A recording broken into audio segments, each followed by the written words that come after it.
a bunch of angry colonists dressed up as Native Americans and threw case after case of tea into Boston Harbor? Yes, the Boston Tea Party. Well, the British government punished the Bostonians with something called the Coercive Acts. The Coercive Acts came in the form of four separate acts. First, the British Parliament ordered the Boston colonists to pay for the tea that had been thrown in the harbor. Second, the Parliament took power away from the colonial legislature and gave it to a royal governor. Unlike the colonial legislature, the royal governor was a representative of the king and Parliament, not the colonists. Third, the Boston colonists were forced to let British soldiers live in their homes. This is known as the Quartering Act.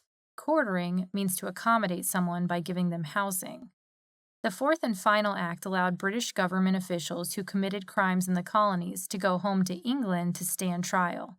This angered the colonists because they felt the English courts would be too easy on the government officials and they wouldn't actually be punished for their crimes.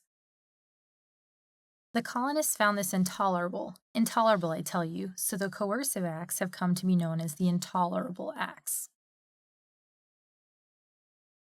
In September of 1774, 12 of the 13 colonies meet in what becomes known as the First Continental Congress. Some important future members of the United States government were in attendance, like Samuel Adams, George Washington, and Patrick Henry. The men discussed how they should deal with the British and the Intolerable Acts. They decided to form a continental association, which would unite the colonies together in an economic union. Economic means relating to money or profit. They agreed that the colonies would no longer sell any of their raw goods like cotton, indigo dye, and lumber across the Atlantic to England.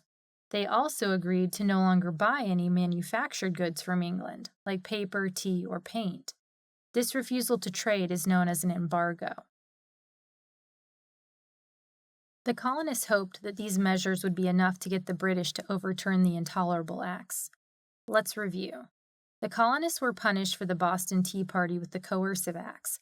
They had to pay for the tea they threw in the harbor. Their legislature was replaced with a royal governor.